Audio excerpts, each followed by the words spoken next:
Sejam todos muito bem-vindos ao seminário Vencendo a Culpa e a Depressão, promovido pela ONG Caminho do Bem e o Grupo Espírita Maria Dolores. O objetivo é que cada um de vocês possa se sentir muito acolhido, com o coração preenchido de esperança e com um novo olhar sobre a vida de vocês. Bom, antes da nossa prece inicial, queremos avisar que, além dos livros e além dos quiosques de alimentos, nós também contamos com uma equipe de prontos socorros. Então, aqueles que precisarem, que se sentirem mal ou algo do tipo, pode procurar a nossa equipe. Além disso, vamos fazer uma pequena modificação nos horários do evento, por pedido do professor. Teremos a palestra das 9 às 10h30, um intervalo até às 11 horas, quando voltaremos para o complemento final da palestra até às 12. E das 12 às 12h30, o professor responderá às dúvidas que serão entregues ao longo do evento para a nossa equipe que ficará nas laterais. Recados dados. Convidamos então a nossa querida Andréa Araújo, do Grupo Espírita Lá Sem Fronteiras, para proferir a prece de abertura do nosso evento.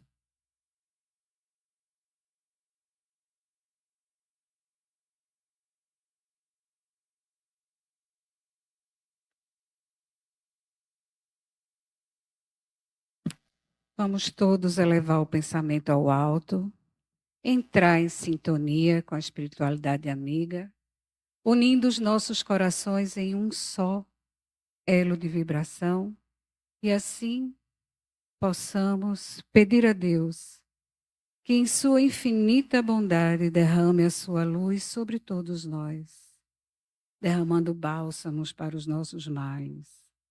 Que essa luz possa, neste momento, envolver todos os locais onde existe dor, desespero, pranto e ranger de dentes, em especial os locais onde se encontram enfrentando guerras e flagelos destruidores. Que essa luz possa envolver o meu lar, o seu lar, o nosso lar. Que possa a tua luz divina permitir a presença dos teus obreiros do bem entre nós, inspirando, em especial, o nosso irmão que fará uso da palavra da manhã de hoje. E que ele possa, com suas palavras, tocar os nossos corações e, assim, despertando força, fé, coragem, perseverança e bom ânimo, para que possamos realizar as transformações individuais e sermos um pouco melhor a cada dia, nos tornando semeadores do teu amor nesse planeta tão necessitados. Que a tua luz possa tocar em especial o coração dos líderes mundiais, dos líderes religiosos, para que a palavra de ordem no nosso planeta seja fraternidade. Sabendo, Senhor, que todos nós, encarnados e desencarnados, já estamos envolvidos na atmosfera do teu amor divino, com o coração cheio de gratidão pela oportunidade de estarmos aqui na manhã de hoje, desfrutando desse banquete espiritual. Pedimos permissão para dar início ao seminário da manhã de hoje, desejando a todos muita paz.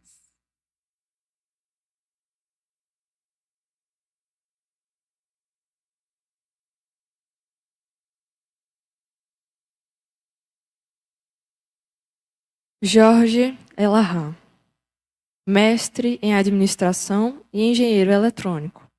Possui mais de 20 anos de experiência em sistemas de telecomunicações e 30 anos em gestão de informação. Iniciou no movimento espírita no estado do Pará em 1980, trabalhando em grupo de jovens e na evangelização infanto-juvenil. Em 1987, mudou para Rondônia, passando a atuar no movimento espírita federativo estadual, nas áreas de estudos e de palestras. Hoje, é um dos nomes mais respeitados no movimento espírita. Por favor, professor.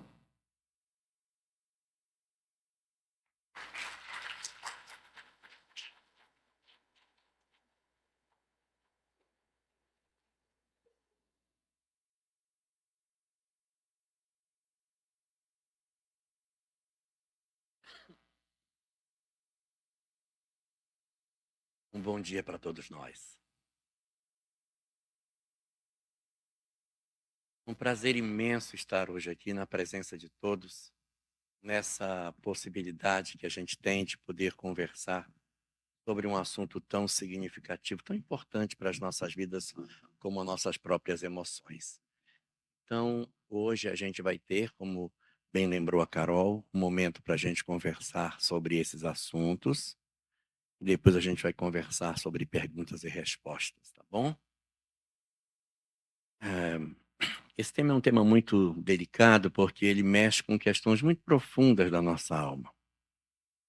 E às vezes a gente acaba mais sobre o fenômeno e alguns de nós começamos a dizer que depressão, que esses processos todos não passam de um fingimento, de uma tentativa de chamar atenção, como se as pessoas estivessem, na verdade, utilizando desse instrumento apenas para poder capturar os outros e cooptar as pessoas para os seus interesses pessoais.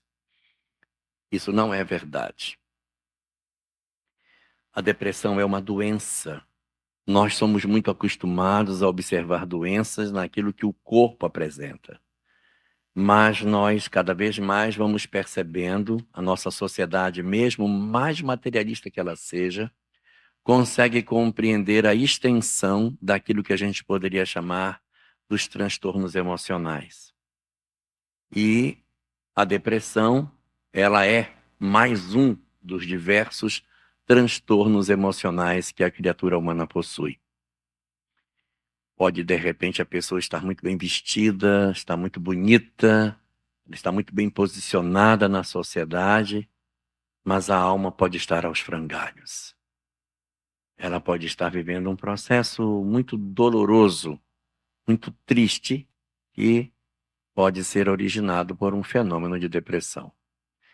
Depressão, ela faz parte desse elenco de transtornos que diz respeito à questão da nossa emoção, os transtornos que dizem respeito àquilo que está mais relacionado com a nossa mente ou com o nosso cérebro. Analisando aquilo que as obras de psiquiatria colocam sobre essa questão,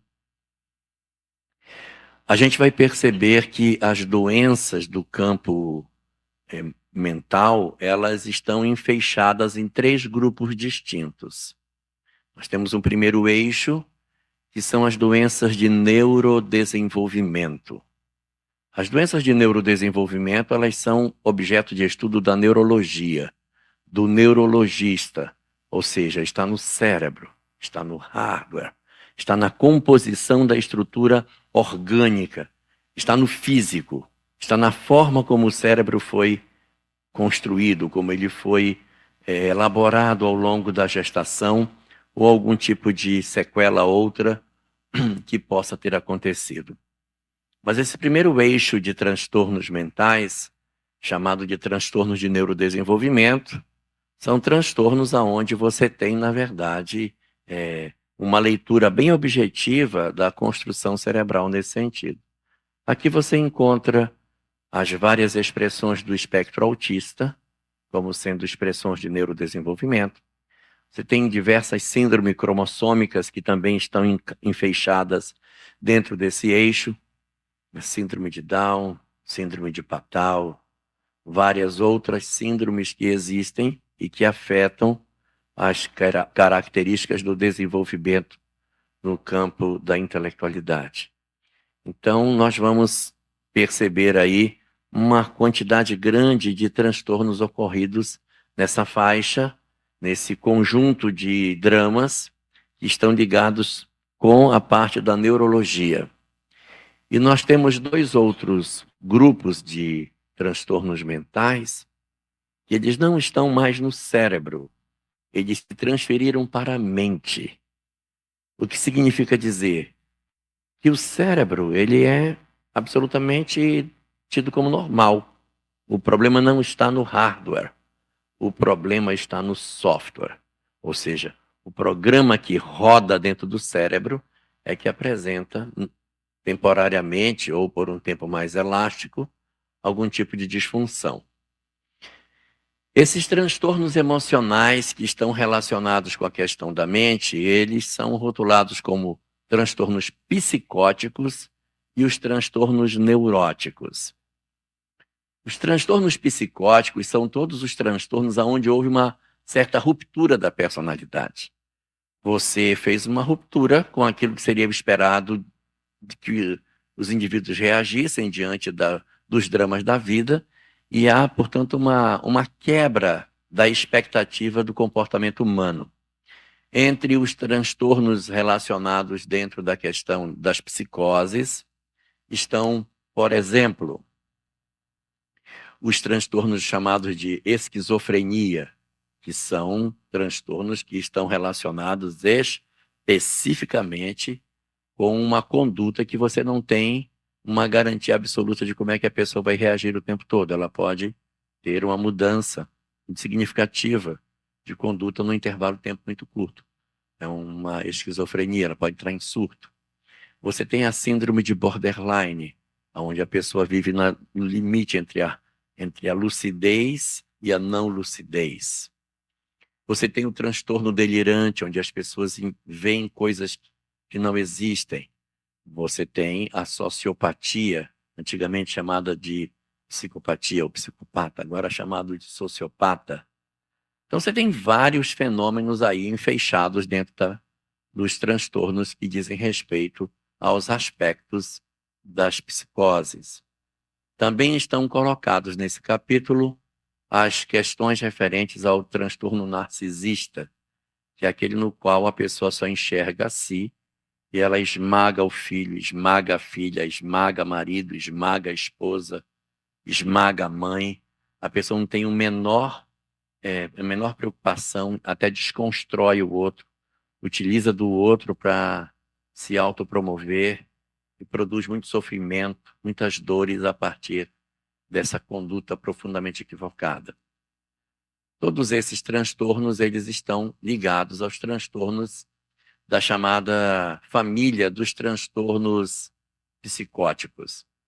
E nós possuímos também um conjunto de outros transtornos aonde a depressão vai se inserir, que é dentro do capítulo dos transtornos neuróticos. A diferença entre os transtornos que são de neurodesenvolvimento para esses dois é que o primeiro está no hardware, o segundo está no software. E dentro desses dois, os transtornos psicóticos são aqueles em que houve ruptura da realidade. Enquanto que os transtornos neuróticos são aqueles aonde o indivíduo luta para não perder a sua lucidez. Ele se debate, ele percebe que ele não está bem e ele pode garantir um equilíbrio das suas emoções. Então é possível fazer muita coisa nos transtornos neuróticos, principalmente quando o indivíduo está verdadeiramente disposto de fazer uma mudança de conduta. Os transtornos neuróticos, eles estão catalogados dentro da psiquiatria em 8 famílias diferentes. São 8 famílias. Uma primeira família seria os transtornos de estresse pós-traumático. Os transtornos de estresse. A pessoa vive uma guerra, vive uma separação, vive uma violência sexual, um abuso sexual. Ela armazena aquela experiência, ela não esquece. O sono é perturbado, a vida dela tem uma quebra da normalidade e ela pode seguir sequelada em função desses transtornos pós-traumáticos. Essa é uma primeira família dos transtornos neuróticos. Existem os transtornos neuróticos de origem química. A pessoa utilizou droga durante um período, então aquilo mexe com a própria química do organismo. O indivíduo entra num processo de dependência, muitas vezes até emocional, porque ele descobre que qualquer alteração de humor, ele recorre à droga para fazer uma compensação dessas emoções. Então acaba virando um processo neurótico justificado por uma origem química. Nós temos os transtornos disruptivos, terceiro tipo. Os transtornos disruptivos seriam os transtornos aonde, muito comum em adolescentes, um transtorno bem comum dessa família é o TOD, transtorno opositor desafiador, em que a criança, o filho, adora desafiar os pais. Levante, vá para a aula, eu não quero ir. Agora, tá, pode subir.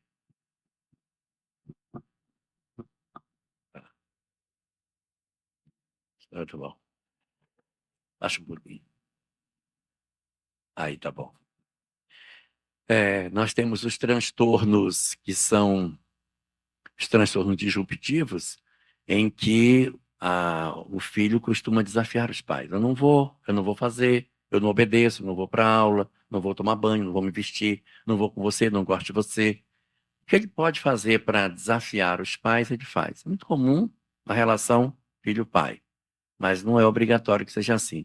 O transtorno opositor desafiador é uma tentativa incessante de tirar o outro do eixo, que eu adoro desagradar você.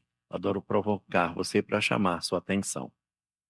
Um outro tipo de transtorno que a gente tem são os transtornos alimentares. Aí tem dois grandes representantes, né? A bulimia, a anorexia, são transtornos bem comuns nessa área. Também são transtornos neuróticos. Também estão enfeixados dentro dos transtornos que estão ligados com a questão emocional. Nós temos os transtornos sexuais. Indivíduos que, em função da sua forma de ver a vida, eles acabam tendo uma prática sexual, uma forma de enxergar a sexualidade de uma maneira bem diferente daquela que a maioria, a grande maioria das pessoas também observa. Então, aí a gente tem vários desvios de personalidade, que são os transtornos parafílicos. Quando a gente encontrar isso assim, transtornos parafílicos são os transtornos sexuais das diversas espécies. E nós temos também outras 3 famílias bem mais conhecidas, bem mais próximas de nós. Uma dessas famílias, pelas minhas contas, deve ser a sexta. Quem estiver anotando deve estar no número 6. A sexta, está anotando? Está no 6? Está certo. São os transtornos de ansiedade, que as pessoas elas precisam vencer na vida e tem que ficar rico logo. Como não fica, dá nervoso. Aí começa a desenvolver um transtorno de ansiedade, que o menino não faz a tarefa, o menino não dorme, eu tenho que estudar para o concurso, o menino não se quieta, eu tenho que voltar para casa. Então, assim, a gente vive uma vida de muitos desafios e a gente acaba ficando ansioso por conta disso. Desenvolve processos bastante dolorosos. Hoje, os transtornos de ansiedade são mais frequentes nos consultórios do que os transtornos de outra espécie. A maior crise hoje é a crise de ansiedade, inclusive com expressões na forma da síndrome do pânico, etc. Um outro tipo de transtorno que a gente tem são os transtornos obsessivos compulsivos. Transtorno obsessivo compulsivo são os transtornos que a pessoa não consegue se conter. Ela vê um quadro torto na parede, enquanto ela não arrumar, ela não se acalma.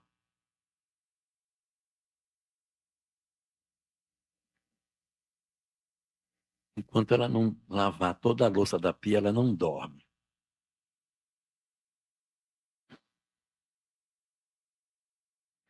Então a gente cria umas maniazinhas. É claro que lavar a louça tem até uma justificativa da questão de higiene. Às vezes pode passar um animal e tal. É mais justificável. Mas um quadro torto na parede, se ela não for lá e puxar o quadro para arrumar, ela não vai sossegar. Então são os transtornos obsessivos compulsivos. Ou a coisa está do jeito que eu quero, ou eu não vou acertar. Então, não gosto que mexam no meu carro. Quero que as pessoas dirijam e não mexam nem no espelho retrovisor. A pessoa tem que fazer assim, poder dirigir, porque eu não suporto ficar ajeitando o retrovisor do meu carro. A gente cria um monte de maniazinha e a gente acaba ficando muito infeliz por isso. São os transtornos obsessivos compulsivos. Tem que lavar a mão, lavar a mão, lavar a mão. Eu só posso fazer isso se fizer aquilo, só pode ter isso. É muito complicado. E a oitava dessas famílias são os transtornos de humor, onde a gente vai encontrar a depressão dentro deles. Transtornos de humor não sempre é depressão. Você pode ter a depressão, que é um transtorno também chamado de unipolar, porque a pessoa só tem uma polaridade, ela fica sempre para baixo. E também nos transtornos de humor você tem um transtorno bipolar, em que a pessoa, ora ela está lá em cima, ora ela está embaixo. Ela vive um momento de euforia, ela tem um pique danado, aí daqui a pouco ela cai numa depressão, aí fica depressiva. Passa um tempo, ela entra de novo nessa fase alta. E por que ela oscila? Ela oscila pelo seguinte: a pessoa faz muitos planos. Eu vou fazer o seguinte: vou vender meu carro, vou vender minha casa, eu vou comprar um negócio, aí eu vou fazer, vou abrir, vai dar certo. Eu vou fazer uma importação do Japão. Aí começa a bola, faz um sonho mirabolante e ela trabalha exaustivamente para aquilo e depois o sonho dá errado. Aí quando dá errado, ela deprime. Ela deprime porque o que ela sonhou não funciona.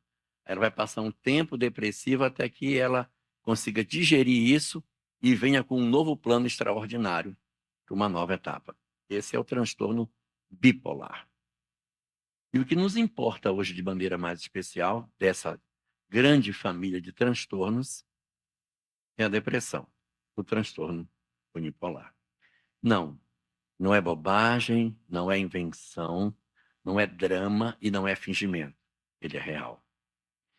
Ele é real em função do que a gente consegue perceber, não só dos casos da depressão, mas do agravamento dessa doença, que pode fazer com que a pessoa avance para um desinteresse pela vida, desinteresse de viver.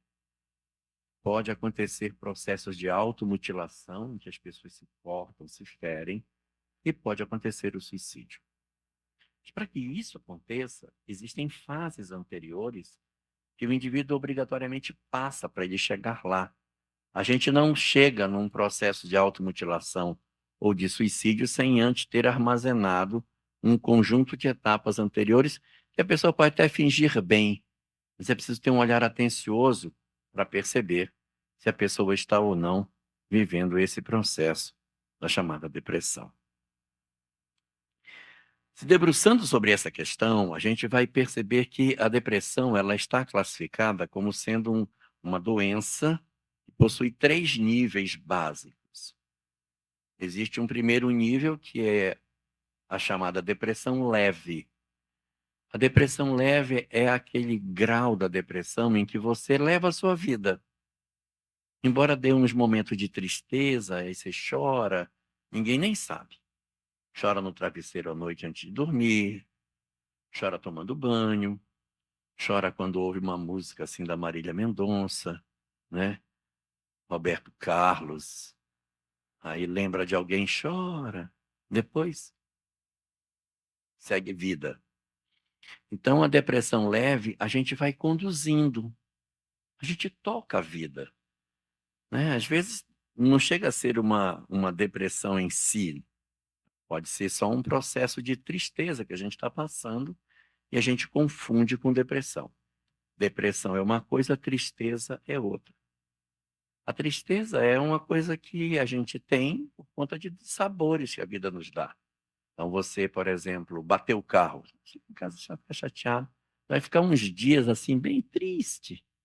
Mas isso não significa que você deprimiu. Você está triste. Tristeza é tristeza. Meu time perdeu o campeonato. Triste. Jururu. Poxa, o Náutico. Pensei que o Santa Cruz não deu. Então, quando a gente tem algum tipo de decepção, que a gente entra num quadro de tristeza, isso não significa que deprimiu. Quando a pessoa diz assim, o time do fulano perdeu e está numa depressão, não está deprimido, está triste. A depressão é mais grave. É um processo de tristeza continuado. E assim, tem até uma medidazinha prática que o pessoal usa, né? Você pode passar de 15 dias sem mudança de humor, começa a desconfiar que deprimiu. Até uns 15 dias que você fique meio triste, é compreensível. Existem fenômenos que a gente até espera que a pessoa deprima. Por exemplo, uma perda de um ente querido. Você não vai querer que a pessoa não entre num processo, pelo menos ela pise dentro da depressão para depois sair. Mas é até compreensível que numa janela de tempo em que você perde um ente querido, você experimente a tristeza, até experimente a depressão, mas você consiga, de repente, se desembaraçar dela. Então, a gente não pode dizer assim, não, a pessoa nunca pode entrar. Eu não sei que tipo de experimento a pessoa vai viver. Então, nós temos possibilidade de experimentar a depressão. E, nesse sentido, a depressão do primeiro nível, seria a depressão simples, ela é aquela que você toca a vida. Você trabalha, você cozinha, varre casa, você faz as suas coisas, mas tem um peso dentro da alma, tem uma coisa assim, a gente não consegue ficar completamente alegre. Parece que tem alguma coisa que conspira contra a felicidade da gente. Você olha, dá aquele sorrisinho assim de canto de boca, mas não consegue se alegrar, não consegue se soltar. Então, na depressão inicial, essa depressão leve, há pessoas que levam a vida inteira nesse estado e não procuram ajuda, não tem nenhum tipo de amparo, simplesmente toca a vida, tocando. E realmente a depressão leve não tem assim uma obrigatoriedade de você procurar um profissional, alguém para ajudar. Tem muitas pessoas que sozinhas elas conseguem se desembaraçar usando um instrumento que é a fé. A fé é poderosíssima contra a depressão leve, porque você se apoia em Deus, acredita que na forma como você vê a religião, Deus ou o que quer que você creia vai ajudar você, vai fazer com que você consiga ter força espiritual, e aí você vai, com mais garantia, se desembaraçando da depressão leve. Quando você avança para a chamada depressão moderada, sozinho você não dá conta mais não. Depressão moderada é quando já começa a comprometer a nossa vida. Eu já não consigo mais ter uma vida profissional sem traumas. Eu vou de manhã, mas eu não volto à tarde. E quando eu vou de tarde, já não vem na manhã do dia seguinte. Hoje eu saí mais cedo, não dei conta. Não consegui ir para a aula. Não consegui dar o meu expediente. Hoje eu não consegui cozinhar. Hoje eu não dei conta de fazer. Então a pessoa ela tem buracos dentro da atividade social, profissional, familiar dela que ela não dá conta. Ela não está o tempo todo em condições de produção. Ela tem janelas em que ela não produz. Se a gente está experimentando esse tipo de situação, sozinho fica muito difícil. O aconselhável é procurar um terapeuta. Uma depressão leve que não está comprometendo a nossa funcionalidade, ela até dá para você ir tentando se livrar sozinho. Mas quando ela afeta a funcionalidade da minha vida, eu já preciso de um profissional. Preciso. Que profissional é esse? Um terapeuta. E o psiquiatra? Não necessariamente.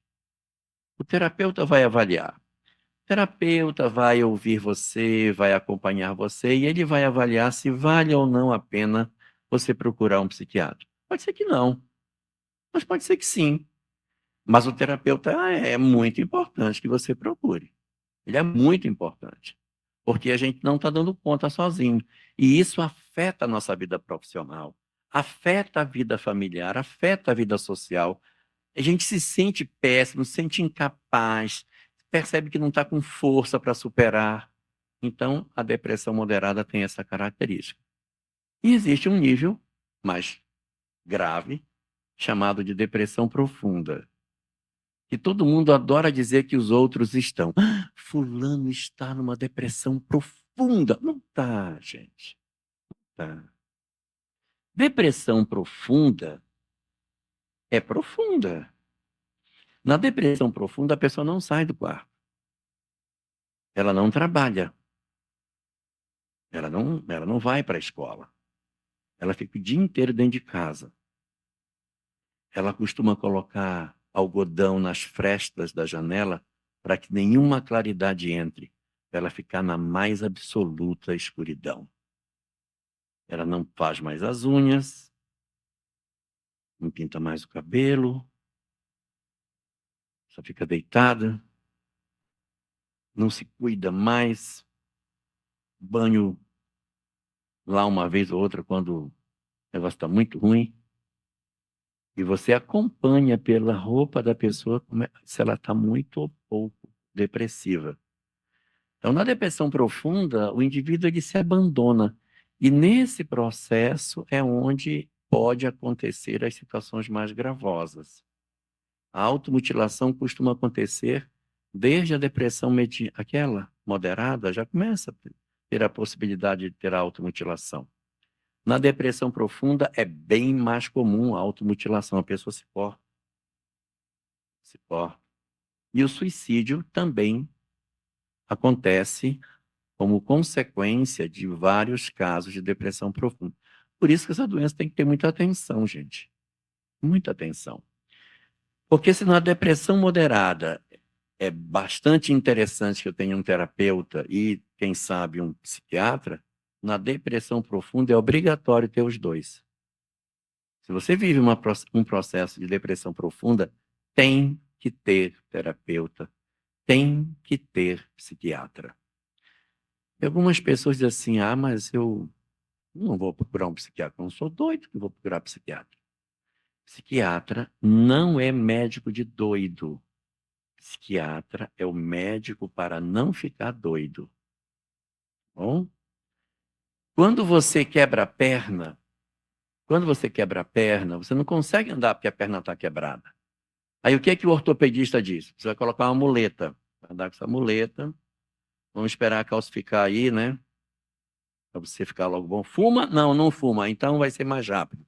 Se fumar para fazer a solda vai demorar o dobro do tempo. Vamos considerar aí uns 60, 90 dias aí você tira a muleta. A gente vai avaliando o calo ósseo para poder soltar a muleta. Você vai usar aquela muleta porque a perna não dá conta de levar. Ela está quebrada. Mas enquanto você está andando de muleta, a perna vai recalcificando. Daqui a 90 dias o médico vai dizer, pode tirar a muleta. Não, não, pode tirar. Vai quebrar. Não vai, pode ir, você está firme já. Aí a pessoa solta a muleta e volta a andar. O remédio do psiquiatra é igual uma muleta. No momento em que ele te oferece a medicação, você não está conseguindo andar com as suas pernas, está com a perna quebrada. Ele vai dar para você uma muletinha, para você usar essa muleta enquanto calcifica. Só que tem que calcificar, tá? Tem que calcificar. Você tem que trabalhar para soldar de novo o osso que está quebrado. Daí, quando tiver o tempo em que ele sente que você está mais firme, ele vai desmamando você, tirando a medicação progressivamente, mostrando que você é capaz de viver sem aquela medicação. Tem vezes que ele consegue isso rápido. Tem vezes que demora mais. E tem vezes que ele não consegue tirar. O ideal seria que ele conseguisse, porque remédio de tarja preta, a gente, nos casos de neurose, a gente toma para parar de tomar. A gente não toma para continuar tomando. É diferente de transtornos de outra ordem, como transtornos psicóticos, transtornos de neurodesenvolvimento, e você vai tomar aquilo durante a existência inteira. Transtorno neurológico, a janela em que acontece o processo agudo é que você vai ter que tomar essa medicação.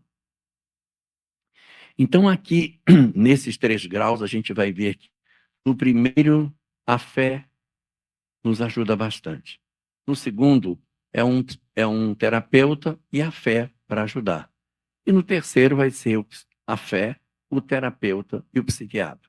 A fé perpassa todos os níveis da depressão, porque é sabido que o conhecimento espiritual ele é fundamental para que a gente consiga decifrar os enigmas da vida. Sem a fé, já é sabido que a gente tem muito menos força para lutar. A gente tem muito menos capacidade de superar a nossa pequenez. Então, em todos os ambientes em que se busca algum tipo de solução para o processo depressivo, a fé sempre se apresenta como um excelente elemento terapêutico. E eu não estou me referindo apenas à fé espírita. Toda a fé. O importante é que você tenha ardência de fé, certeza de sua fé. Se você tem fé católica, vá nela. Se você tem fé protestante, vá nela. Se você tem fé espírita, vá na fé espírita. A fé espírita tem algumas vantagens, no sentido de nos mostrar detalhes da vida espiritual, da reencarnação, das causas profundas do processo depressivo, que podem ajudar a gente a ter uma leitura mais completa de tudo isso que está acontecendo. Observando o que Joana de Ângeles dispõe sobre este assunto, referente às causas do processo depressivo, Joana apresenta para nós 6 causas diferentes. Anota aí. 6 causas. A primeira dessas causas é uma causa, assim, muito preponderante. É uma causa forte e que, de certa maneira, até atravessa boa parte das outras ocorrências. Uma das grandes razões de depressão é o passado. São as outras existências. Às vezes a gente traz um trauma de uma existência passada. A gente traz uma história resolvida. Um drama, uma sequela do ontem. Esse pessoal que está lá no Oriente Médio hoje, numa próxima existência, vai ter muita dificuldade de reencarnar sem nenhum trauma, gente. Vai ter muita dificuldade, de ambos os lados, tá? Porque nós, como espírita, a gente não escolhe nenhum outro lado que não seja a paz. Então, o que a gente olha é para que haja paz para os dois lados. A gente não torce pela morte de ninguém. A gente torce pela paz. Então, essas almas que estão ali vivendo esse drama, elas estão profundamente sequeladas. É muito provável que elas apresentem um drama numa próxima existência. Eu não estou só falando delas. Às vezes você tem, por exemplo, na história do nosso país, durante o período da escravização, quanta coisa aconteceu no período da escravização? Você quer que essas pessoas já iniciem nenhum trauma? Como que vai? Mães que tiveram seus filhos arrancados dos braços para serem vendidos. Quer que não fique sequela? Pessoas que enfrentaram a guerra, que morreram no campo de batalha. Pessoas que foram torturadas nos porões de ambientes religiosos, que foram levadas à fogueira, torturadas, arrancadas unhas. Não tem como. Então, nós temos uma história da humanidade marcada por um conjunto muito grande de sofrimentos. E esses sofrimentos, eles não conseguiram ser trabalhados por nós. Então, eles vivem no nosso inconsciente. Quando nessa existência atual acontece alguma coisa que provoca um gatilho, eu não sei dizer do que é, mas eu sinto uma tristeza que eu não sei de onde vem e eu deprimo. Eu, por exemplo, tenho um relacionamento com alguém, o relacionamento está indo muito bem, muito bem, muito bem. Aí a pessoa diz, olha, eu não quero mais você. Eu achei uma outra pessoa e eu vou seguir com essa outra pessoa que eu achei que é melhor para mim. E ao invés da gente cantar para ela aquela música da Roberta Miranda, a gente acaba ficando querendo que a pessoa volte. A música da Roberta Miranda, vai com Deus. Vai com Deus. A gente, em vez de dizer para a pessoa, não, pode ir. Eu queria uma pessoa que não me quer, não é esquisito? Eu sei que a pessoa não me quer, porque aí eu me jogo no chão, não, me largue, não. A pessoa já deixou, ela já decidiu, ela já decidiu. É compreensível por uma questão de autoestima, o cara me sofre, lógico. Mas às vezes a gente se desespera e esse sofrimento ele não está relacionado apenas à ocorrência do presente. Está relacionado ao passado. A ocorrência de agora é como se abrisse um alçapão do ontem e as experiências que estavam mais ou menos acomodadas, elas eclodem. E aí você se entristece pelo ontem e pelo hoje. Soma o que passou no passado com o que passou no hoje. O que você não chorou na outra, mais o que você tem para chorar nessa, junta tudo e deprime. Então, existem muitos processos de depressão em função do passado, porque um gatilho vem e ativa a história que está armazenada. De outras vezes, esse passado nem precisa de gatilho. Ele já vem tão na flor da pele que você já deprime sem um gatilho. A pessoa diz assim: eu sei, meu marido me ama, meus filhos me amam, eu tenho saúde, tenho tudo que eu preciso, não me falta nada. Meus amigos me adoram, nunca tive problema sério, mas eu sou depressivo. Mas que isso? Como é isso? Como é que pode? Por que é? Não sei. Então, há raízes que estão no ontem, que elas não precisam nem de gatilho para acontecer. São as chamadas obsessões de causa difusa, ou seja, você não sabe nem dizer por que a pessoa deprime. Então, são casos mais complexos.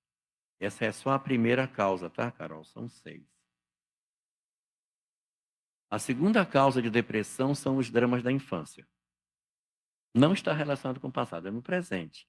Um abandono, uma expressão de desamor, pai que separou da esposa, ou melhor, pai separou da mãe, né? E a criança era muito ligada ao pai, o pai desapareceu, aí isso pode produzir processo depressivo. Então, eu tenho causas atuais também, processos depressivos que decorrem de histórias do agora. Uma situação de adoção, a minha mãe não pôde me criar, e aí ela me doou, aí uma outra família me acolheu. Às vezes a família que acolhe, acolhe com todo o amor do mundo, todo o amor do mundo, mas o adotado, ele tem uma tendência de achar que a taça dele nunca está cheia, porque ele se pergunta: por que que ela não me quis? Por que que ela não me quis? Será que eu sou uma pessoa tão desprezível que eu fui jogado fora?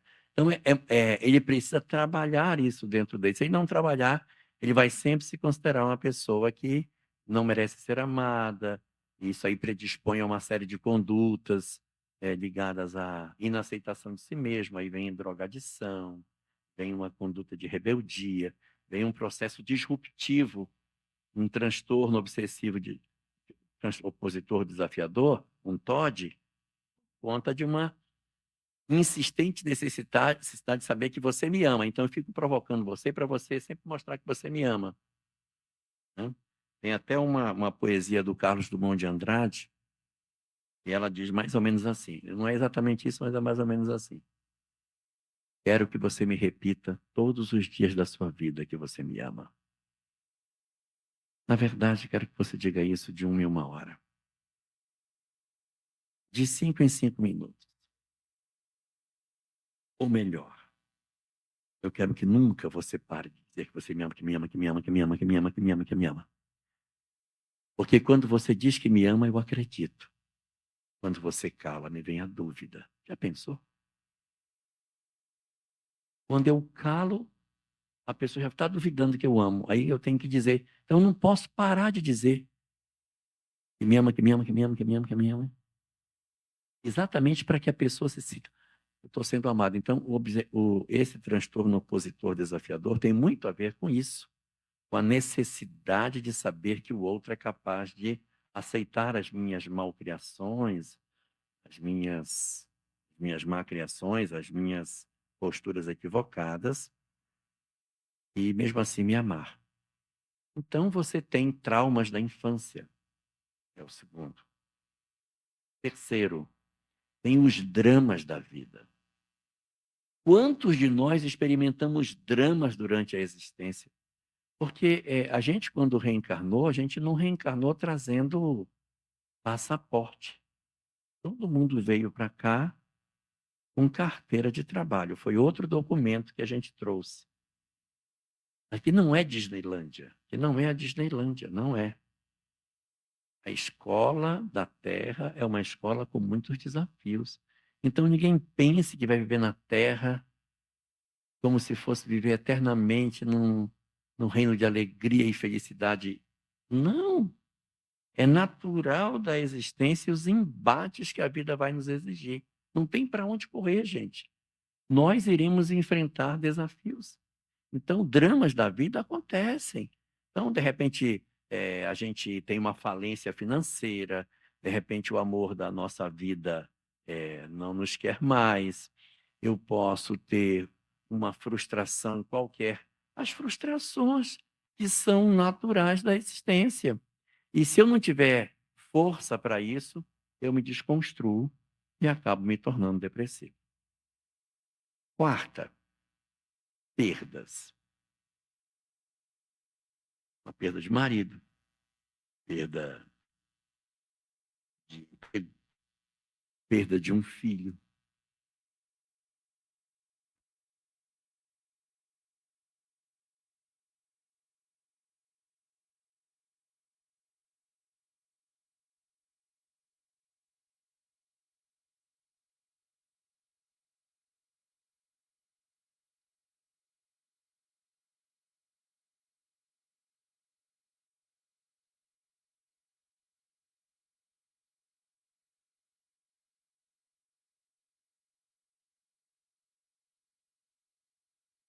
Agora, longe do marido ou se é a troca da sogra. Eu não sei o que é a motivação. Não, mas é verdade.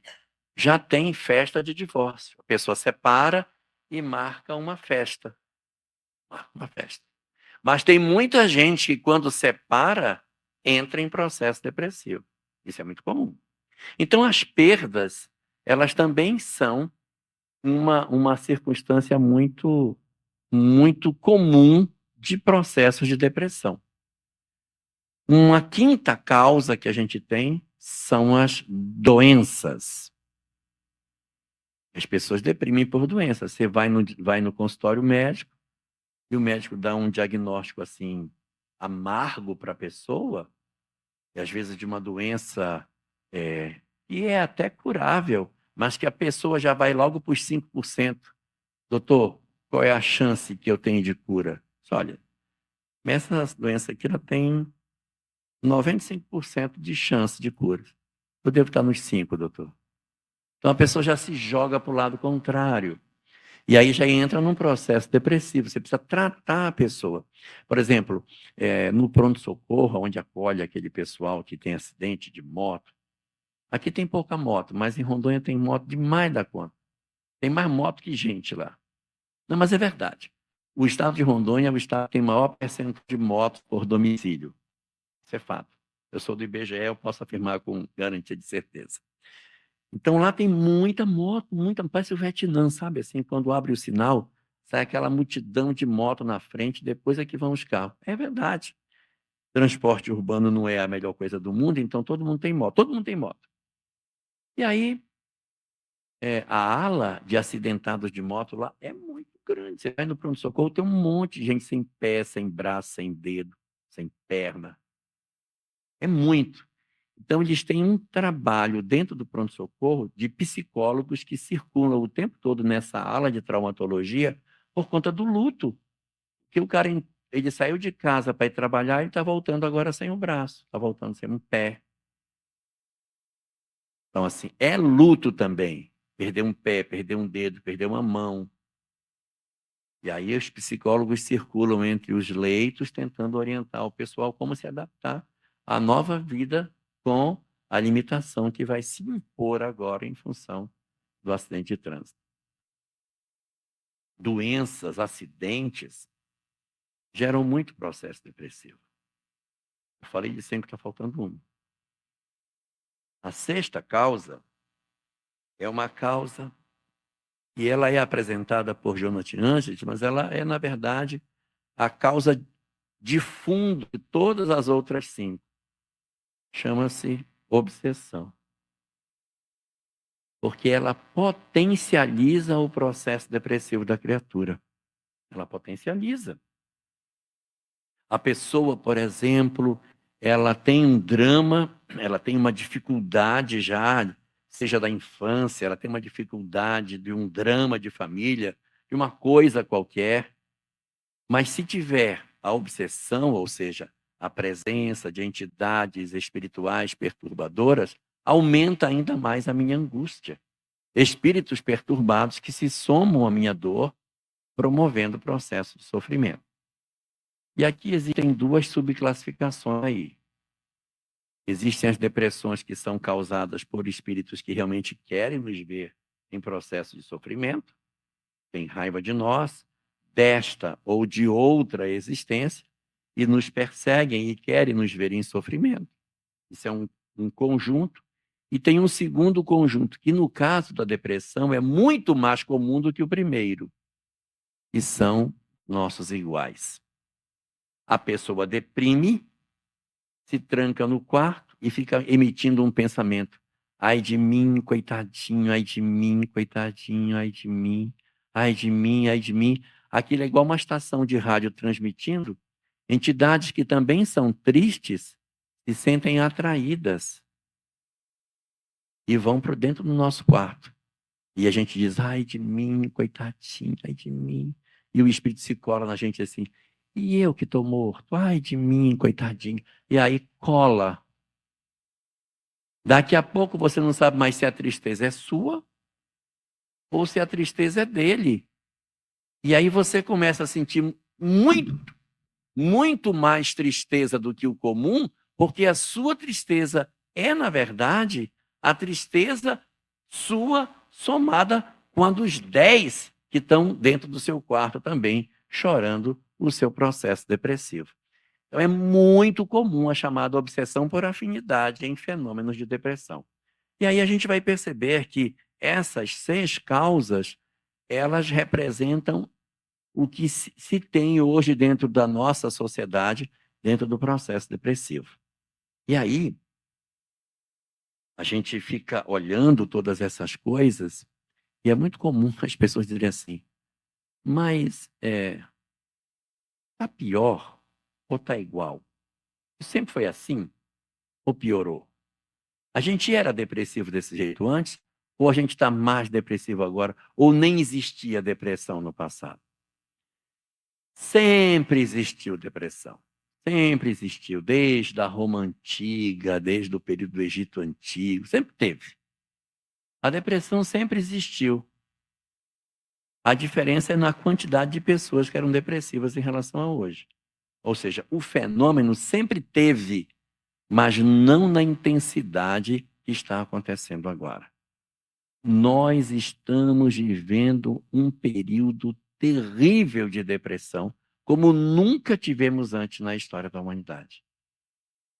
E por que a gente está vivendo isso? O que foi que motivou o crescimento da depressão? Pra vocês terem uma ideia, hoje no mundo é dito que 4,6% das pessoas sofrem de depressão.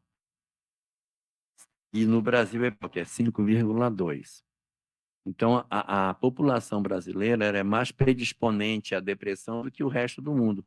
Tem regiões do mundo em que a taxa de depressão é menor. E há algumas coisas bem curiosas. Regiões do planeta muito, muito, muito pobres, que vivem miseravelmente, têm menos taxa de depressão. Estranho, né? E regiões onde a gente tem mais condições econômicas, tem mais depressão. É esquisito, né? Está lá na questão 943 de O Livro dos Espíritos. Como explicar o desinteresse pela vida que toma algumas pessoas da angústia e o desejo de suicídio? Aí dá 3 causas. A saciedade, ou seja, eu estou com meu buchinho cheio, não preciso de nada, eu tenho tudo o que eu quero, primeiro. Segundo, a ociosidade aí colocada como sendo a pessoa não se interessa por nada, não quer fazer nada. Não. Meu filho lava essa louça. Né? Pode ir para o mercado, meu filho, comprar isso para mim? Não. Então é a ociosidade, a saciedade e o terceiro, a falta de fé. Dizem os espíritos que esses 3 elementos são os mais significativos. Se alguém olhar com atenção, a falta de fé tem a ver com Deus, a ociosidade tem a ver com você fazer algo para o outro, tem a ver com o próximo, e a saciedade tem a ver com a educação de si mesmo. Então, é o amor a Deus, o amor ao próximo, o amor a si mesmo. Se a gente amasse a Deus, não teria falta de fé. Se amasse ao próximo, não seria ocioso. Se amasse a si mesmo, não viveria plenamente satisfeito. A gente iria procurar sempre dividir o que tem, mesmo que a gente tivesse que ter algumas privações, mas uma forma de ser útil à sociedade em que vivemos e não querer ter tudo para nós, numa atitude que Joana de Ângeles trata muito bem no livro O Homem Integral, como as personalidades infantis, que querem ser atendidas em tudo, mas não querem entregar nada para ninguém. Só quer ser atendido no que pede e acha que pai e mãe sempre vai resolver todas as coisas. Está lá no livro O Homem Integral.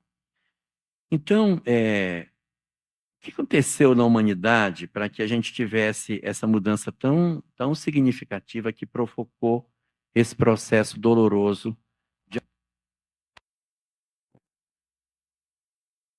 Foram 5 os fatores que alteraram a condição da depressão no nosso mundo. Um fator. Se ela acaba de escrever aqui, que eu podia dizer quais são. São 5 fatores. Já?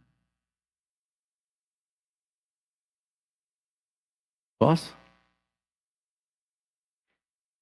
Bom, são 5 fatores. Vou começar pelo fator mais antigo, que é para ficar mais fácil a gente entender. O que foi que mudou para que a nossa humanidade hoje seja uma humanidade com maior Primeira coisa que mudou, a nossa relação com a fé. Isso mudou muito. Nos últimos 200 anos, o homem fez um recuo na relação dele com a fé muito profundo. Nos séculos anteriores, havia uma relação muito forte. O homem e a fé era uma relação muito intensa. As pessoas tinham uma certeza muito grande sobre a proteção de Deus sobre as nossas vidas. Só que essa conexão nossa com Deus, ela nem sempre foi saudável, ela descambou para o fanatismo. É o que fala Joana de Ângeles no capítulo 2º do livro Libertação do Sofrimento, em que ela diz que a conexão do homem com o sofrimento, a conexão do homem com Deus, ela promoveu em nós o desenvolvimento de uma coisa ruim, chamada fanatismo, a intolerância religiosa. E foi exatamente por conta da intolerância religiosa, por conta do fanatismo, que aconteceu a Revolução Francesa. Era uma pressão danada, as pessoas faziam coisas erradas, elas eram queimadas, elas eram torturadas. Então, na Revolução Francesa, queria-se mudar o regime político, mas também o regime religioso do mundo. Derrubou-se o rei e também se mudou a religião da humanidade. Na escola, a gente ouve só que mudou o rei, né? Derrubaram os nobres, aí foram levados para a guilhotina, Robespierre assumiu o controle do regime do terror, aí lá em janeiro de 92 vai sacrificar a família real e tal. Sim, mas e nos bastidores da história? O que aconteceu com a religião? Ah, coitada dela. Pouco se fala do que aconteceu com os sacerdotes. Os revolucionários entraram nos templos religiosos e mataram todos os sacerdotes franceses. Eles não foram para a guilhotina. Eles foram mortos dentro do templo e cortados em pedacinhos. O cristianismo foi banido da França. Uma nova religião foi implantada durante o período do terror, a chamada religião da razão. Catedral de Notre-Dame ficou sendo o templo maior do culto à razão e toda aquela lógica cristã de imortalidade. Você esquece isso. Vai ser agora só o culto à razão. Era só isso que nós tínhamos durante esse período da nossa história. E por conta dessa visão assim tão materialista, acabou acontecendo que a religião foi expulsa do ideário humano do Ocidente. Mas isso aconteceu por quê? Por causa do fanatismo. Os revolucionários da Revolução Francesa poderiam ter tirado o fanatismo e ter dito, olha, vamos tirar o fanatismo, mas a religião fica. Não conseguiram fazer isso. Mas tudo bem, que não fizesse, difícil. Mas eles poderiam ter tirado o fanatismo, não deixado a religião, mas deixado a espiritualidade. Nem isso eles deixaram. Não deixaram nem a espiritualidade. Passamos do ponto do fanatismo religioso para o fanatismo ateu, em que nós passamos a perseguir as pessoas que têm visão religiosa de mundo. Se a gente for observar, os grandes pensadores do século XIX são todos eles voltados para uma ideia materialista. Pode pegar. Feuerbach, Nietzsche, Schopenhauer, Augusto Comte. A visão deles é uma visão que despe o homem da leitura da espiritualidade, mas uma leitura muito mais voltada para uma visão material da vida. E aí você vai ter Marx e Engels, uma série de pensadores voltados para uma visão muito mais pragmática da vida. Nós poderíamos ter preservado a espiritualidade do homem. Seria bom. Olha, não precisa ter religião, e realmente não precisa. Mas o homem é um ser espiritual. Não, não, não, não. Apagou-se tudo isso. E nós entramos numa onda dentro da nossa sociedade de desconstrução de tudo aquilo que era religioso. Há uma desconstrução progressiva das ideias religiosas e a justificativa, ela é saudável. É por conta do fanatismo. O fanatismo realmente foi uma coisa horrível. Mas o problema não foi que, tirando o fanatismo, a gente iria resolver arrancando a espiritualidade do homem. Aí foi o problema. E aí havia a ideia de que o homem do século XXI seria um homem mais feliz porque não teria Deus. Aí o resultado no que deu. É só olhar aí, não precisa fazer, só abrir a janela e dar uma olhada do lado de fora. Nós somos frutos desse experimento sociológico, de que a nossa sociedade seria muito melhor na medida em que os homens não tivessem mais uma relação com o divino. Gente, não deu certo. Não deu certo. O homem pode até ter religião, mas ele precisa de uma conexão com o sagrado. Ele precisa ter uma relação com o divino. E isso é tão verdadeiro, mas tão verdadeiro, que quando o homem do século XX percebeu que não dá para andar sem isso, mas ele não podia andar para trás para pegar a religião, porque a própria academia não gosta da religião, eu vou ter que inventar um trem novo, que eu nem vá para trás, mas também eu vá conseguir para frente. Aí a gente criou um negócio bacana, chamado autoajuda, que diz tudo que a religião diz sem usar o nome de religião. Aí todo mundo quer, toma, pega, olha, lindo, não é religião, mas vai. Porque eu tenho sede de Deus, eu tenho sede de espiritualidade. E sem esse instrumento que equilibra a criatura humana, a gente está aí, dentro desse processo de sofrimento. Algumas regiões do país que são mais frágeis, que possuem dificuldades em algumas carências, o que sustenta as pessoas na carência é a fé. E as pessoas dizem, não, Deus está vendo, Deus vai cuidar de nós. Está ruim, mas vai passar. Daqui a pouco melhora. A força que essas pessoas têm, elas retiram da fé. Agora, tira a fé dessas pessoas e vê o que acontece com elas. Tira a fé e vê o que acontece. Tirando a fé dos indivíduos, a gente acaba se precipitando em 3 grandes problemas. O primeiro é a desesperança. A gente perde a esperança no amanhã. A gente... Como é que eu vou acreditar que o mundo vai ser melhor? Pega uma pessoa materialista e pergunta assim, aí, o que você acha? Você acha que vai melhorar ou vai piorar? O que ele vai fazer? E muito. É muito difícil, não é impossível, mas é muito difícil você encontrar um materialista que diga o mundo vai melhorar e é muito. Ixi, vai ficar é ótimo. A tendência da visão materialista é dizer, cara, se está ruim hoje, tu vai ver amanhã. Amanhã é que vai ser. Então, há uma sombra de negatividade quando a gente se aproxima dos conhecimentos materialistas. Então, a gente perde a esperança. E sem a esperança, o homem fica ansioso. Daí vem a ansiedade. Sem Deus, eu não tenho mais a sensação de que ninguém me protege. Não tenho mais. Quem está protegendo? Quem está cuidando de mim? Quem vai garantir que vai chover mês que vem? Alguém vai garantir? Quem garante? Quem está vendo que meu filho está doente? Quem está vendo? Estou sozinho no mundo. Então eu desenvolvo um medo de viver. Medo, medo, medo, medo, medo, medo, medo, que produz a depressão. Medo. Medo de ser, medo de se relacionar, medo de estar em contato com outras pessoas. E uma terceira consequência da falta de fé é que nós enveredamos pelo seguinte raciocínio: se não tem Deus, não tem regra. Se não tem regra, eu posso fazer o que eu quiser. Então acaba sendo uma chancela para que você consiga viver a sua vida de maneira dissoluta, se não existir Deus. Então isso predispõe ao processo da promiscuidade, da drogadição, uma série de condutas profundamente equivocadas na medida em que você retira Deus do cenário. Você retirou Deus.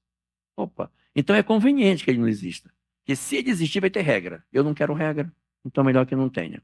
Então, assim, a nossa sociedade, ela vem nesses últimos 200 anos tentando se organizar dentro desse cenário, onde não tem Deus, e as pessoas tentando sobreviver dentro desse ambiente. Então, a primeira grande mudança que provocou a depressão, pronto, minha partner foi embora. Cadê a minha partner?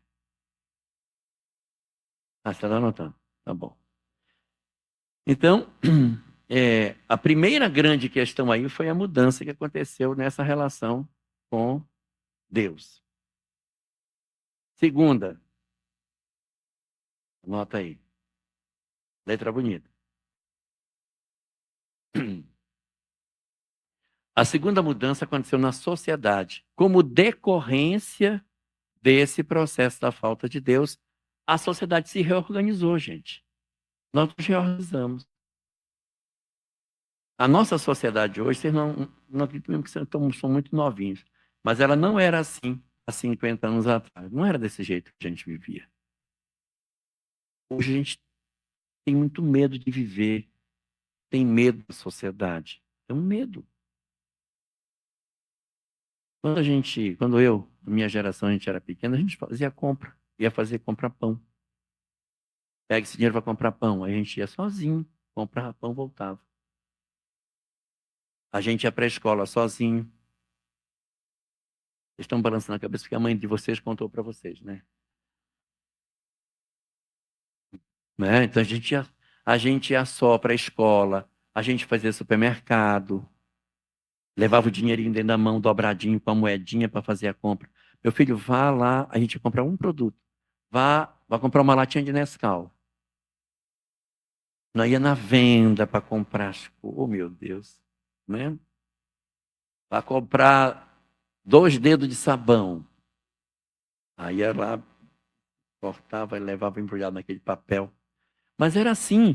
A gente, quando criança, a gente tinha muito mais liberdade. Hoje todo mundo tem medo. Eu não vou dizer que não deva ter. É para ter mesmo, porque tem um monte de problema. A sociedade está bem mais perigosa. Então a gente prendeu os filhos perto de nós.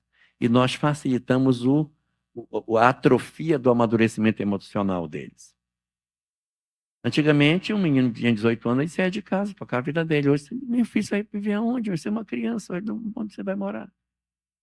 Cadê seu carro? Não tem dinheiro para pagar nem a internet que você usa. Você fica cheio de preocupação. Você vai morar lá, é perigoso, meu filho. Lá é perigoso.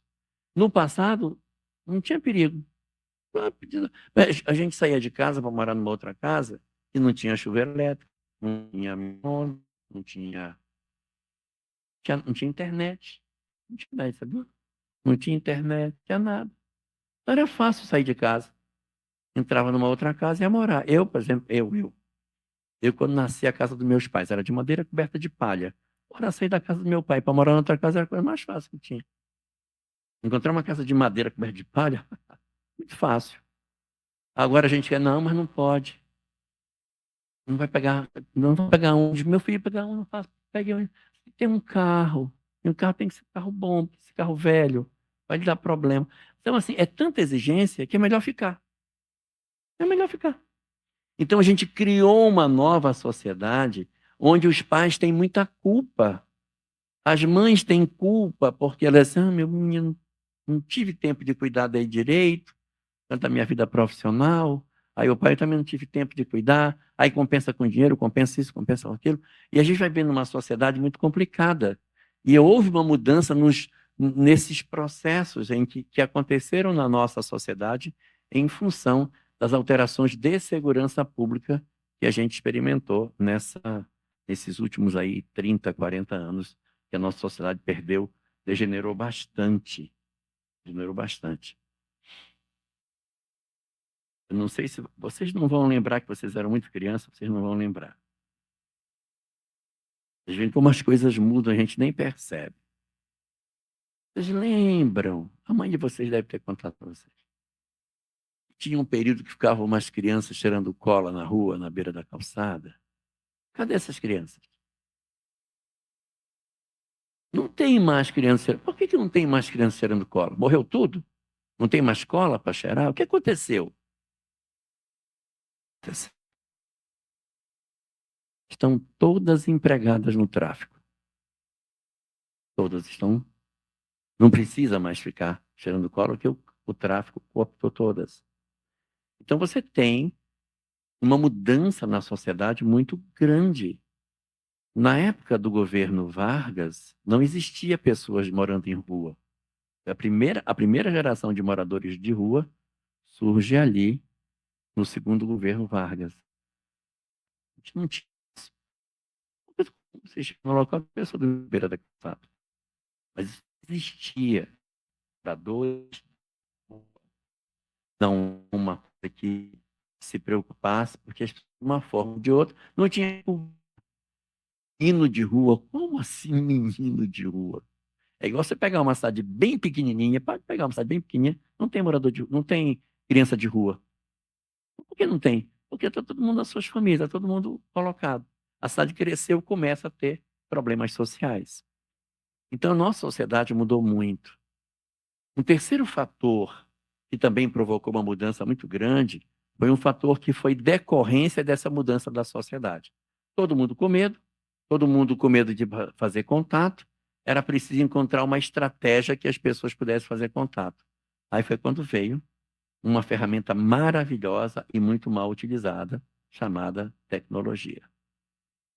A tecnologia é um negócio incrivelmente maravilhoso. E digam isso às avós que podem conversar com seus netos pelo WhatsApp, né? Bota ele aí. Só que nem todo mundo está usando bem. O isolamento que ela também tem produzido tem feito muito sofrimento.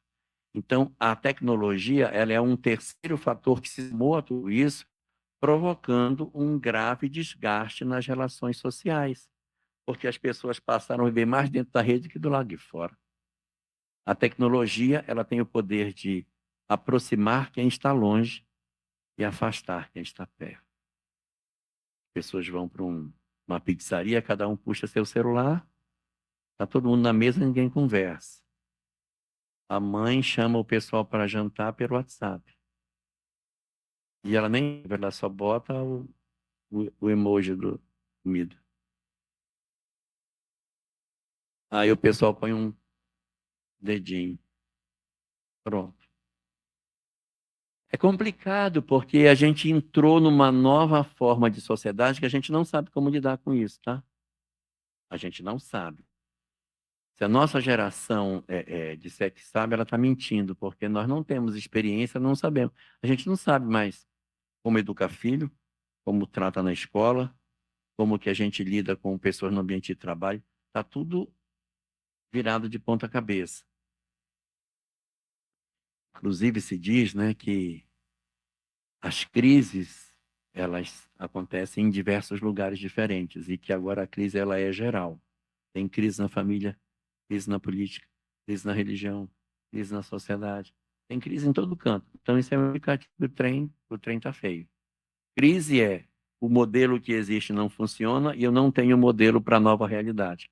Quando eu tenho um modelo que não funciona mais e eu não consigo ter a outra solução para encaixar aqui, a gente diz que a sociedade está em crise. Então, nós temos crise em vários ângulos. Na escola, por exemplo. Por que está em crise? Porque o modelo anterior não servia. Tá, tudo bem, não serve. E qual é o que serve? Eu não sei. O que a gente faz com o celular em sala de aula? Proíbe, deixa, quebra. Faz o quê? bota dentro de uma caixa, utiliza como instrumento de educação, bota o menino para usar, para não deixar de ficar conversando, bota o bicho para usar o celular durante passa uns exercícios, bora, resolve aí no WhatsApp, e aí, como é que a gente vai fazer? Ninguém sabe. Se alguém disser que sabe, não sabe, e não sabe. Então, esse terceiro fator, a tecnologia, foi muito grave. Um quarto fator que também foi muito forte nesse processo, decorre do primeiro, que decorre do segundo, que decorre do terceiro. Ou seja, a falta de fé, que alterou a sociedade, que alterou a tecnologia, trouxe uma quarta área de influência que provocou muito das condições atuais da nossa sociedade, foi a mudança da família. Uma coisa foi a mudança que a sociedade teve, a outra coisa foi a mudança que a família experimentou. A família experimentou muitas mudanças nesse período. Fala-se muito hoje de sociedade líquida, em que as relações são muito fluidas. Eu estou com você hoje, amanhã já não estou mais. E aí, os relacionamentos muito rápidos, muito ligeiros, eles acabaram produzindo muito sofrimento nas crianças.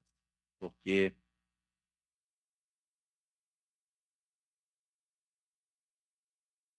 há uma instabilidade muito grande nas relações familiares.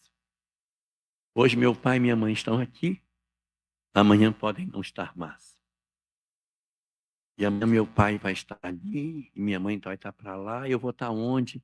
E as lacunas emocionais vão ficando em função disso, porque a gente pode dizer assim, não, as crianças vão entender, porque está numa nova realidade e tal.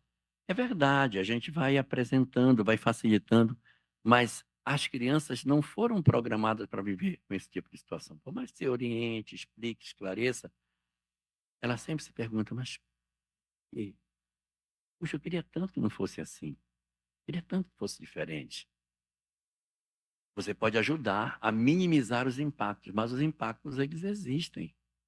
Além do que um conjunto enorme de distorções intrafamiliares também passaram a acontecer. Inversão de papéis, lugares onde os filhos assumiram o papel dos pais, porque os pais têm menos juízo do que os filhos, e os filhos é que contam. Os filhos é que, não, você não pode. Não, entre, você não vai beber. Para dentro, senhor. Então, inverteu. E isso é um negócio muito traumático, não é? Bert Helling estudou muito essa questão de cada um ocupar o seu papel no ambiente familiar. Então, quando você tem uma troca na função dentro da família, vira um zezéu dentro da casa. E aí você tem muitas histórias de mulheres sozinhas conduzindo seus filhos, muitas histórias de pessoas profundamente machucadas por conta disso. Fenômenos que crescem a cada dia de abuso sexual intrafamiliar. Então, tem muitos dramas que a nossa sociedade possui e que gera uma quantidade de sofrimentos absurda. Então, a gente tem mudanças muito profundas desse processo de perturbação que a gente está vivendo e que estão relacionadas com essas 5 causas que eu só falei de 4 até agora. Né? Está anotando bem. Você terceirizou, minha filha?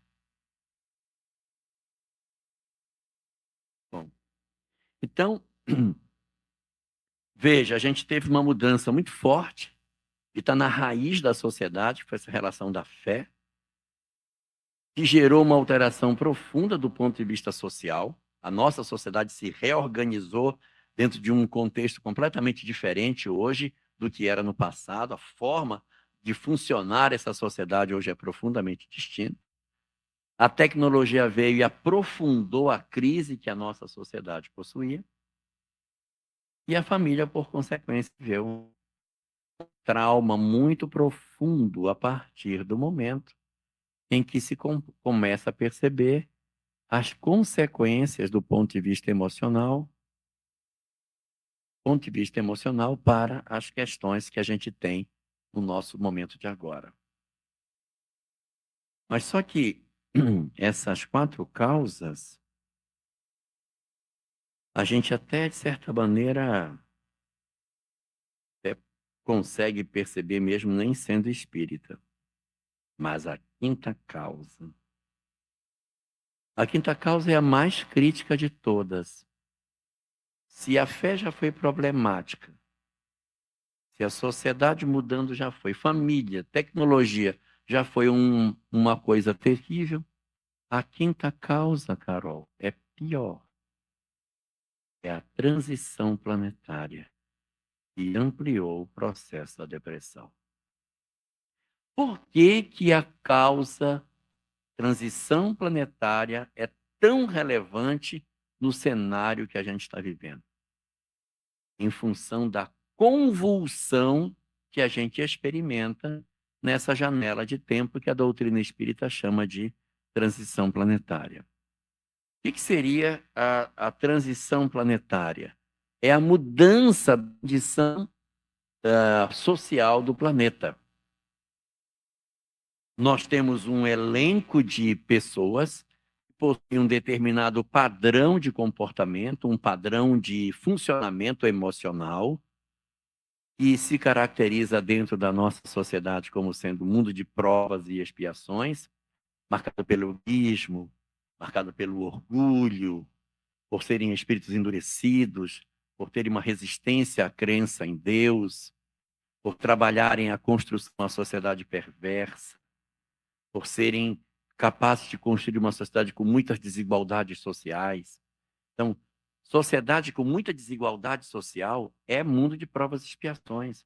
Não tem como você ir para a regeneração sem um processo de inclusão. Não existe.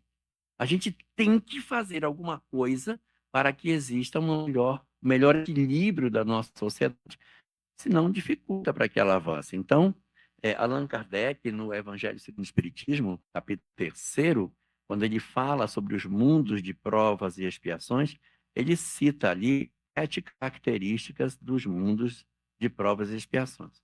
Característica número 1, eles são inteligentes. Característica número 2, são muito maus. Inteligentes e são maus. Característica número 3, por serem inteligentes e serem maus, constroem sociedades perversas. Constroem sociedades perversas. Por construírem sociedades perversas, vem a quarta consequência, que é a organização social dos mundos de provas e expiações. São organizações sociais marcadas por profundas desigualdades sociais. E o que é pior, ninguém está nem aí. Todo mundo sabe que teve gente que hoje morreu com fome, mas todo mundo dormiu. Tranquilo. Morreu lá. Eu não. Então a gente tem uma indiferença com relação à dor em torno de nós. Mundo de provas e expiações. A quinta, anotou? A quinta característica é um desinteresse nas questões religiosas. O mundo de provas e expiações é marcado por um desinteresse das coisas espirituais. Aí alguém vai dizer assim, mas isso não é verdade. Não é verdade. Muita gente tem religião na Terra. Se for só todas as religiões, não é verdade que as pessoas não procuram as coisas espirituais. Todo mundo é somar budista, católico, protestante, espírita, muçulmano, judeu, era um monte. Mas a questão não é ter religião, é ter espiritualidade, que é diferente. Eu posso ter uma relação muito profunda com a minha religião e não ser uma pessoa espiritualizada. Se alguém tem dúvida, depois vocês procurem a personagem perpétua da Tieta. Né? Aí vocês vão saber o que é religião sem espiritualidade. Né? Não é não, Silvia? Muito bem. Então, nós temos aí esse afastamento de Deus como sendo uma das características assim essenciais dessa sociedade que a gente possui. Aí nós temos uma sexta característica, é que eles são espíritos costumeiramente endurecidos, ou seja, difícil de mudar. Vê uma mensagem espírita, chora. Depois enxuga a lágrima, faz tudo de novo, do mesmo jeito. Disse, não, isso aqui é lindo, mas não dá para aplicar na minha casa, que o pessoal lá não merece isso aqui.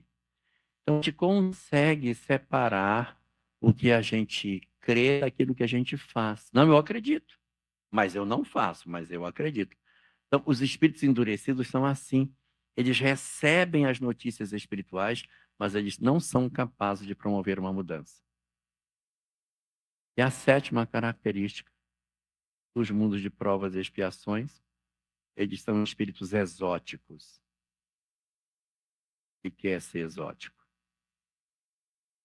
A gente, quando fala que é exótico, pensa logo que é um espírito que tem assim uns 5 olhos, 2 antenas. Os espíritos são exóticos. O espírito e mundo de provas e expiações são exóticos. O que é exótico? A palavra exótico significa que veio de outro lugar. Então, por exemplo, comidas da minha região, aqui, seriam comidas exóticas. Eu trouxesse um cupuaçu, nossa, que fruta é essa, meu Deus? Pupunha, cupuaçu, tucumã. Eles iam ficar olhando, come o quê? Uxi, mari. Porque são frutas da Amazônia. Mas vocês têm coisa aqui que eu vejo que eu não sei o que é. Então, para mim são exóticas, mas para vocês não são. Exótico significa vem de outro canto. Porque eles são endurecidos. Então, eles migram com muita facilidade. Eles estão nesse mundo e vai para outro, vai para outro. Então, a migração planetária é um fenômeno razoavelmente comum nos mundos de provas e expiações pelo endurecimento das criaturas. Então, o que acontece? O mundo de provas e expiações está posto. E a gente precisa migrar para um mundo de regeneração. O mundo de regeneração não é um mundo superior. O mundo de regeneração não é um mundo de regenerados. O mundo de regeneração é um mundo onde as pessoas vão se regenerar. Mas vai para este mundo os que digam dentro de si, eu não quero mais ser como eu sou, eu quero mudar. Eu não quero ser como eu sou. Eu quero ter uma nova história de vida. Deus me livre de ser dessa forma. Não quero mais. Aí eu estou apto para o mundo de regeneração. Então eu quero dividir, eu quero... Está lá no item 17 do capítulo 3º, no primeiro parágrafo, no finalzinho. 3 características comportamentais do mundo de regeneração. Primeiro, construir uma sociedade equânime em termos social, ou seja, sem desigualdades sociais. Segundo, a gente tem que vencer as nossas dificuldades emocionais. E aí ele cita 4 imperfeições. Anota as imperfeições para poder todo dia botar no espelho na hora que for passar o batom. Escreva na vertical a palavra, na vertical escreva ópio. A palavra ópio na vertical. Já? Então são 4 imperfeições. Evangelho segundo o Espiritismo, capítulo 3º, item 17, primeiro parágrafo. Com a letra O, ódio. Com a letra P, paixões. Com a letra I, inveja. Com a letra O, orgulho. Esse é o nosso ópio, é isso que nos prende, que não permite que a gente avance. Então, a característica que está colocada lá no Evangelho segundo o Espiritismo é a vitória sobre o ódio, paixão, inveja e orgulho. Construir uma sociedade equânime. E terceiro, aproximar-se de Deus. Ou seja, sem Deus não vai. Sem fé não vai para a regeneração. Não vai. Mas também sem uma sociedade fraterna e sem conflitos, também não vai. Então tem que ser com um braço e com o outro. Tem que ir com uma mão que conduz a ideia da religiosidade, da conexão do homem com o divino, essa proximidade, mas também tem que ter uma visão mais social, uma visão de inclusão, uma visão mais voltada para uma busca do equilíbrio na sociedade. Se você não movimentar os 2 braços, você não entra na regeneração. E aí a transição planetária é o conflito dessas 2 realidades. E aonde vem o grande problema da transição planetária?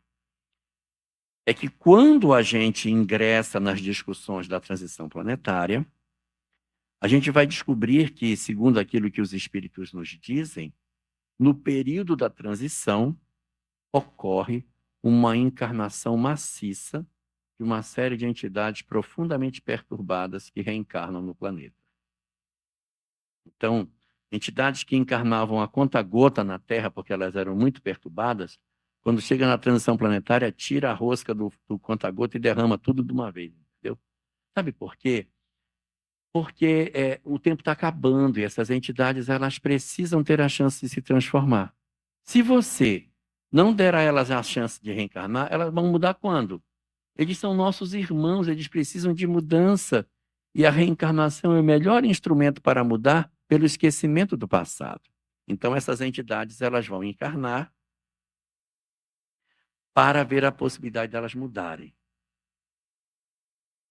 Só que elas vêm danadinhas. Eles vêm com uma vontade de fazer tanta bobagem, tanta coisa equivocada. E eles aparecem na sociedade e eles produzem 4 tipos de perturbações. Anota aí. Livro Ceareiros de Volta, página 29. Os fantasmas da mente. Os fantasmas é uma mensagem de Albano Couto, espírita desencarnado. Ele diz que os grandes instrumentos de perturbação dos últimos tempos são o egoísmo, que promove a busca pela materialidade. Veja como o povo está tudo doido para ter a material. Porque assim, na hora que tirou a ideia de Deus, todo mundo veio para a coisa material. E antes assim, não, eu sou pobre aqui, mas eu vou ser rico lá. Não, é ruim aqui, mas lá vai ser bom. Agora não tem amanhã para ser bom, tem que ser bom aqui. Então, eu tenho que ter o marido mais bonito, tem que ter a casa mais bonita, eu tenho que ter o corpo mais bonito. Aí haja malhar o pobrezinho do corpo, ele ficar. Então, eu tenho que ter o melhor corpo, a melhor casa, o melhor carro, o melhor emprego, o melhor isso, o melhor aquilo. E às vezes não dá para a gente ter tudo isso. Então, há um apelo muito grande de materialidade hoje na vida. E por conta disso, a nossa sociedade experimenta uma série de dramas. Uma série de dramas. Então, nesse processo, e a gente vai vivendo da desconstrução de todos esses valores, a gente vai observar que a nossa sociedade está enfrentando um momento muito crítico. E dos fantasmas da mente, o primeiro deles é esse, a busca da materialidade. O segundo é a busca pelo poder. Eu não quero dinheiro, eu quero mandar nos outros. É tão bom mandar nas pessoas. Poder. Que é o orgulho. E a terceira é o sexo degenerado. A terceira é o sexo degenerado. Essas entidades que estão encarnando de maneira maciça no planeta, elas vêm então cumprir esse papel e, como elas são intolerantes, elas trazem uma quarta característica, a intolerância. Então, elas têm intolerância social, intolerância racial, intolerância política. Alguém tem dúvida de que a gente está vivendo um problema de intolerância política no Brasil? Não, né? Está ótimo. Então, se percebe a movimentação. Mas a gente não era assim, por que a gente ficou doido desse jeito? Pressão espiritual. Chama-se pressão espiritual. Você conversa com a pessoa e diz: não é possível que você pense assim. Não, eu penso assim, não é possível. Aí conversa com o outro, pensa ao contrário dele, tu também. Um está doido para um lado, o outro está doido para o outro. Né? E isso decorre do quê? Das pressões espirituais que a gente está vivendo. Se eu não consigo conversar com quem pensa diferente de mim, eu estou doente, gente. Eu estou doente. Eu tenho que ter condição de ouvir a pessoa dizer: parte do que você diz tem razão, mas outra parte eu não concordo. Ao invés de dizer: não quero nem te ouvir, porque eu já estou com raiva só de. Se eu já tenho raiva antes de conversar, eu estou doente. Eu estou doente. Então, existe essas entidades, parte delas encarnaram na Terra e parte ficaram do lado de fora perturbando a gente. Tem até um versículo do Apocalipse que diz assim: e no final dos tempos, convém que Satanás seja solto por um pouco de tempo. Ninguém precisa ficar com medo. Satanás já está solto. Ou alguém tem dúvida? Meu Deus, gente, a sociedade está doida. A sociedade está totalmente doida. Está esperando mais o quê para concordar que tem alguma coisa estranha acontecendo? Está tudo virado. Então, essas entidades, elas estão forçando a nossa sociedade para que a gente se manifeste. No seguinte sentido. O que essas entidades aqui vêm nos ajudar? Elas vêm nos ajudar porque elas encarnam, porque elas precisam. E é a chance delas mudarem. É a chance delas mudarem. Mas é a chance de também saber quem nós somos. Porque se aparece uma ideologia louca e eu digo, eu gostei disso aí, eu vou junto. Se aparece uma ideologia maluca e eu entro nessa ideologia maluca, é porque eu concordo com ela. Então, em mim, existe traços daquilo que essa proposta está trazendo. Eu estou confundindo vocês no que eu estou falando? Tá.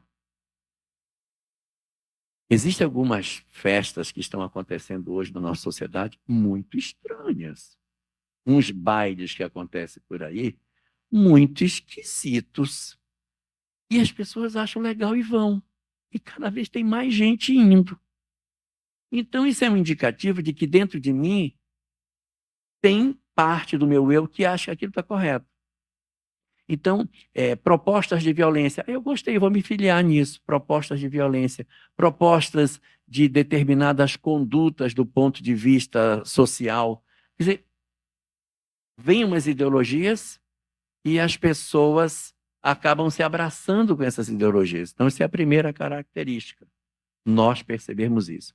E a segunda possibilidade é a gente saber quem nós somos quando a gente odeia essas ideologias. Porque eu posso odiar essas ideologias. Eu posso odiar. Eu posso dizer assim, esse pessoal aí tudo não tem conserto mais. Não? Tem que matar tudinho. Quando você tem pessoas que têm que matar os outros porque pensam diferente, ele também é intolerante. Então, não só o que se abraça com o erro, mas também o que quer matar os outros porque estão andando pelo caminho errado. Os dois demonstram imaturidade espiritual. Então, esses movimentos, eles vêm para revelar quem nós somos. Para revelar. Ah, mas vai dar trabalho. É para dar trabalho mesmo. Para dar trabalho mesmo. Se eu conseguir manter a minha lucidez diante da loucura, é porque eu sou bom. Se eu conseguir, é porque realmente eu estou apto. Gente, mas é muita perturbação, a pessoa não consegue. E aí a gente responderia com a frase do Espírito de Verdade, no Evangelho segundo o Espiritismo. Só os lobos caem nas armadilhas feitas para lobos. Se nós estivermos aptos, a gente cai. Então, essas 5 mudanças, repetindo, a falta de fé, mudança na sociedade, mudança na tecnologia, as alterações familiares e a transição planetária promoveram na sociedade o cenário que a gente tem da depressão, que a gente vai ver depois do intervalo, porque a gente vai agora dar uma descansadinha, não é? Daqui a pouco a gente volta para conversar um pouco sobre os sintomas e a terapia.